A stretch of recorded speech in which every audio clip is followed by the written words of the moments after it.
दर्शकों, आज के हमारे खास मेहमान है विपिन जी और मधुबाला जी। विपिन जी, आपका स्वागत है। Thank you sir, thank you very much.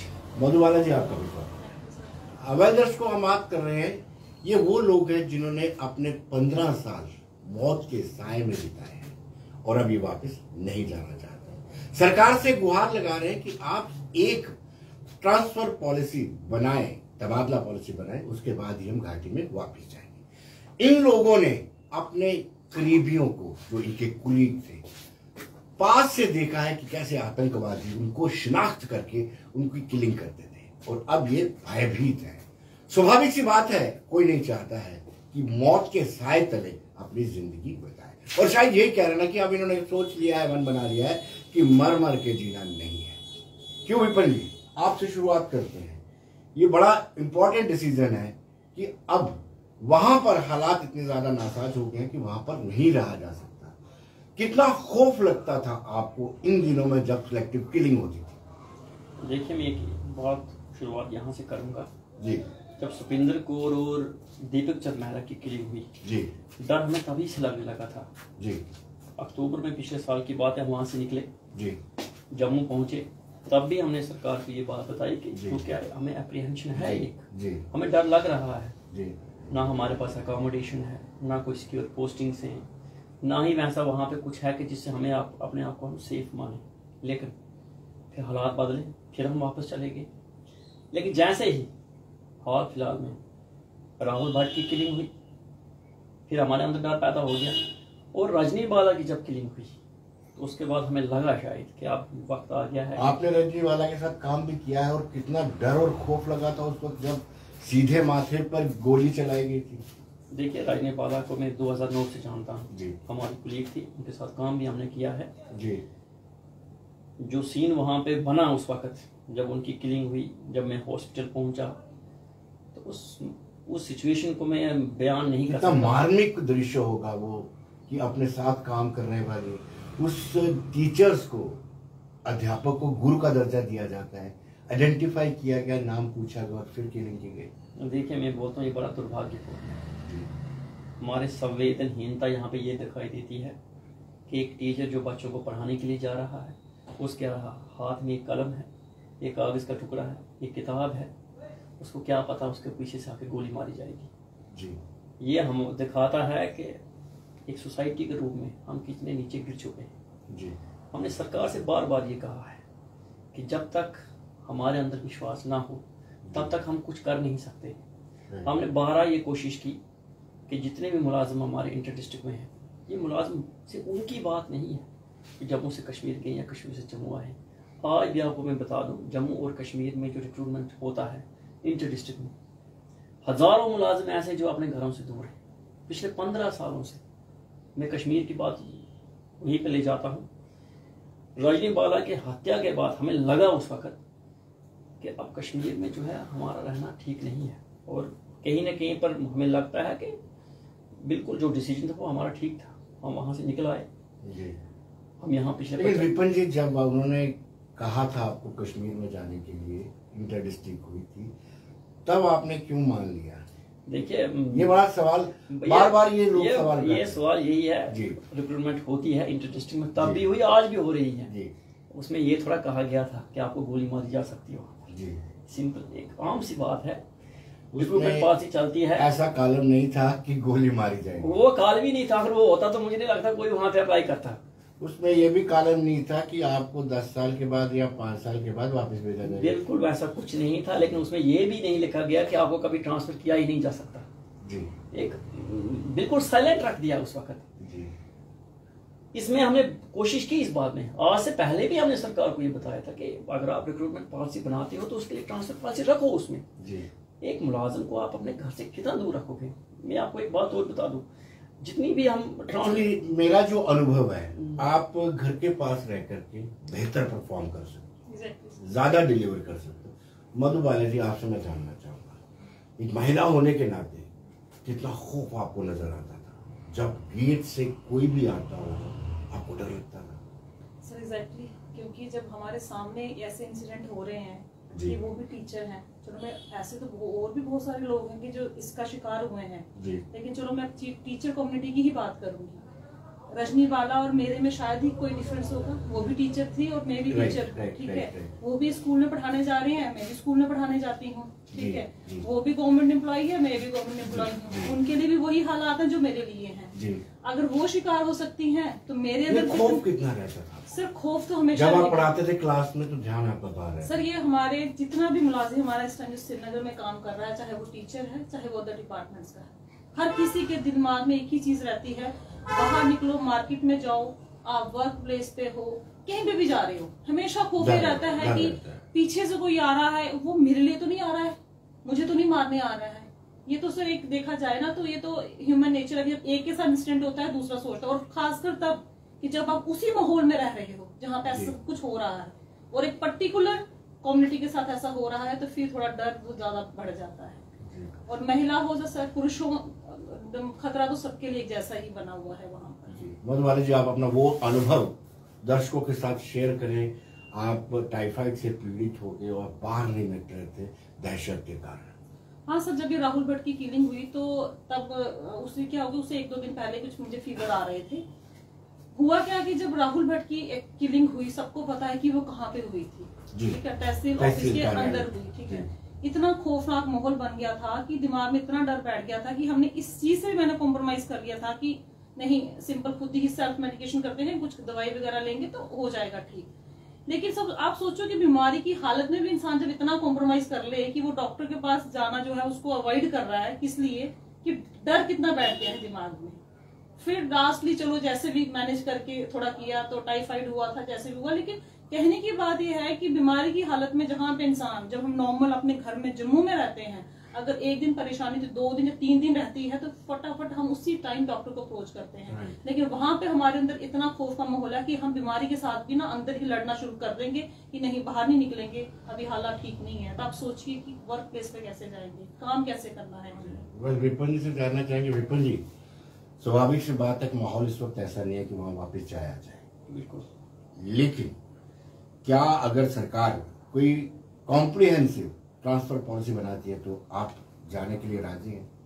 बिल्कुल, हमने पहले ही सरकार को बोला है जी, हमारी जो डिमांड है बिल्कुल जेन्युइन है। एक सूटेबल ट्रांसफर पॉलिसी बनाई जाए। 5 साल का, 7 साल का, 10 साल का वक्त हो सकता है। लेकिन विपिन जी, एक स्ट्रोक में सभी को नहीं ट्रांसफर किया जा सकता। देखिए, हम ये पहले कह रहे हैं, हम पॉलिसी की बात कर रहे हैं। हमने कभी नहीं ये कहा सरकार को कि आप 3,000 3,500 मुलाजमों को एक साथ वापस लाइए। ये शायद सरकार के लिए संभव नहीं है और इस बात को हम मानते हैं। हम जिस पॉलिसी की बात कर रहे हैं वो टाइम बाउंड मैनर में ट्रांसफर होगी। हम ये नहीं कहते कि 3,000 मुलाजमों को एक साथ आप जम्मू लाइए। हम ये कहते हैं कि सरकार एक पॉलिसी बने, 7 साल की पॉलिसी हो या 5 साल की पॉलिसी हो, जो उस क्राइटेरिया में फॉल करेंगे वो मुलाजिम वापस आ जाएंगे और ये सिलसिला चलता रहेगा। एक साथ वापसी की बात हम नहीं कर रहे, हम ट्रांसफर पॉलिसी की बात कर रहे हैं। सरकार को इस पर सीरियसली सोचना चाहिए। हमने सरकार तक अपनी बात पहुंचा दी है कि सरकार को तय कर रहा है। हम प्रशासन के साथ खड़े हैं, वैसी बात नहीं। हम सरकारी मुलाजिम हैं, वी आर गवर्नमेंट एम्प्लॉइज। हम सरकार का एक हिस्सा है। जब आपके जिस्म के किसी हिस्से में कुछ दर्द होता है तो उसका इलाज करना पड़ता है जी। हम पिछले 50 दिनों से यहाँ बैठे हैं, कुछ दर्द है जी जो हम बैठे हैं यहाँ पर। सरकार को सोचना चाहिए ये क्यों बैठे हैं। क्या बात है कि जो लोग 15 सालों से जिन्होंने कुछ नहीं मांगा जी, आज यहाँ पर धूप में बैठे। लेकिन विपिन जी, आपकी एलजी से मुलाकात हुई थी और मुलाकात फ्रूटफुल रही या नहीं? क्या आश्वासन मिला और आश्वासन में कितनी गंभीरता आपको नजर आती है?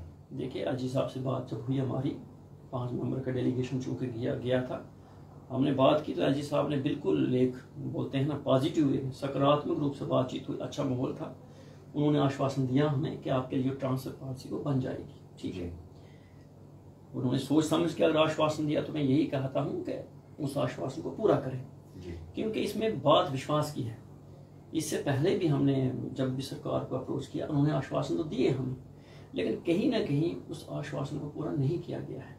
मैं अजी साहब से अपील करता हूँ, मैं मानता हूँ बहुत बड़े मंजे हुए सियासतदान हैं और बड़े अच्छे हैं, कस्टोडियन है जम्मू कश्मीर के, हमें विश्वास है उन पे, लेकिन वो आश्वासन को पूरा करें। क्योंकि जब तक वो कोई बात ऐसी आश्वासन को पूरा करने की नहीं करेंगे, कुछ कागजों पर नहीं लाया जाएगा, तब तक हम मुलाजमों के अंदर वो विश्वास पैदा नहीं होगा।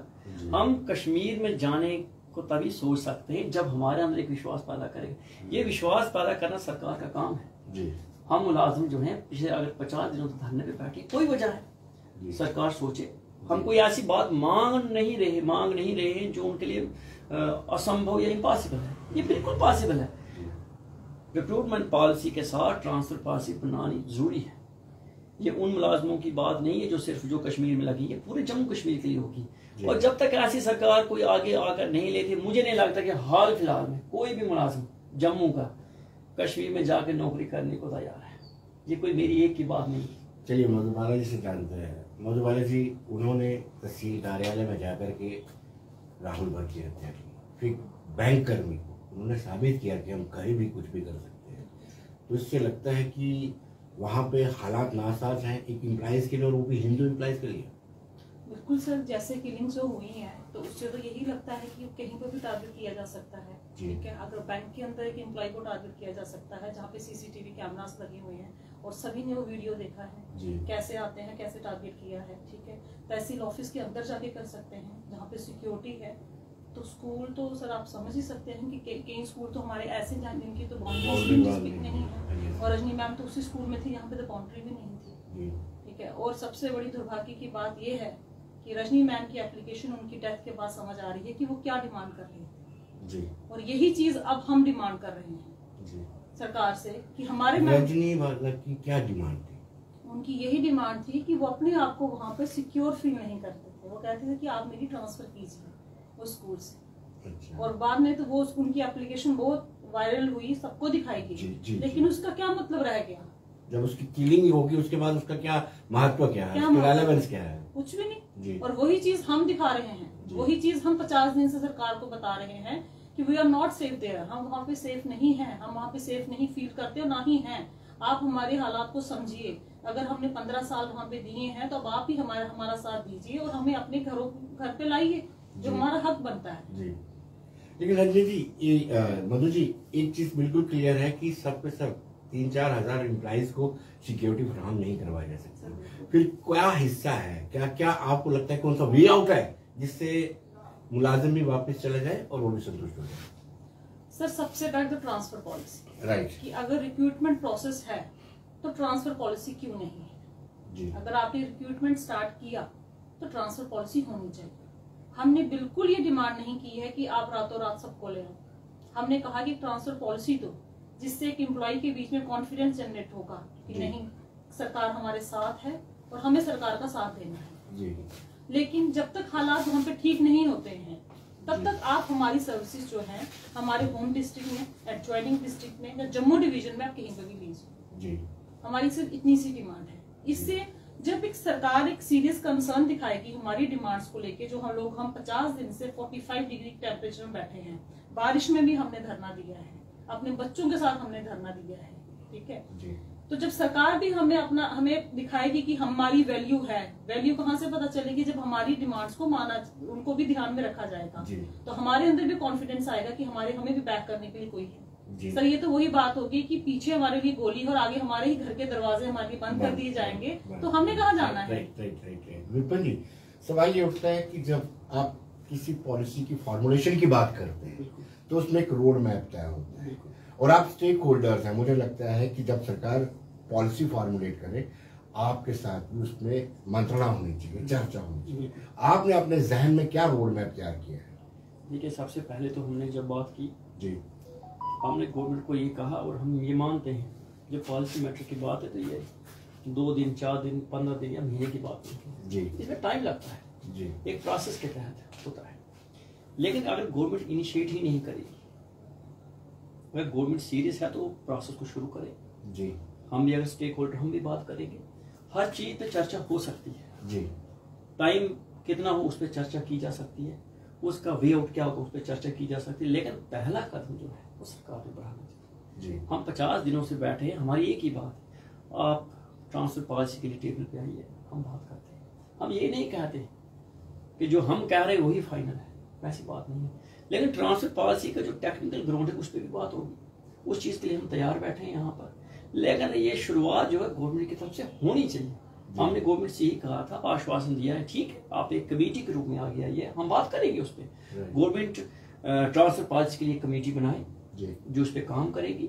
मैंने ये भी कहा था 2 महीने, 4 महीने, 6 महीने का वक्त दिया जा सकता है, वो बात नहीं है। लेकिन तब तक जितने भी लोग हम कश्मीर से यहाँ निकल के वापस जम्मू आए हैं, हमारी सर्विसेज को जम्मू डिवीजन में कहीं यूटिलाइज किया जा सकता है। इतना जो ह्यूमन रिसोर्स है उसको वेस्ट मत कीजिए।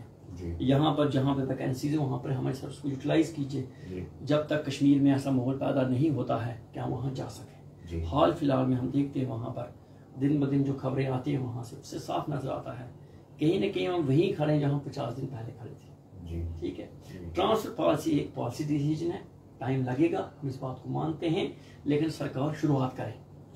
हमने कहा था, गवर्नमेंट को एक प्रपोजल हमने दिया था कि आप एक कमेटी बनाइए, जो कमेटी में हम भी स्टेक होल्डर हों और वही कमेटी हो जो वाकया सीरियसली इस पे काम करे।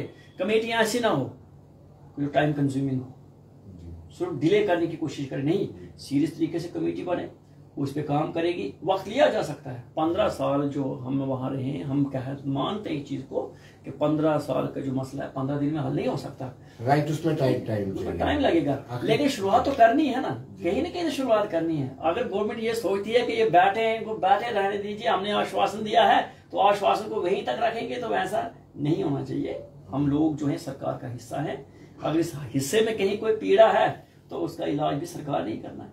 मधुबाला जी से आखिरी सवाल, मधुबाला जी, कोई प्रेशर, कोई डिप्टी कमिश्नर, सीईओ या किसी तरफ से कोई फोन आता है कि आप ज्वाइन कीजिए, नहीं तो आपको डिसएंगेज कर दिया जाएगा?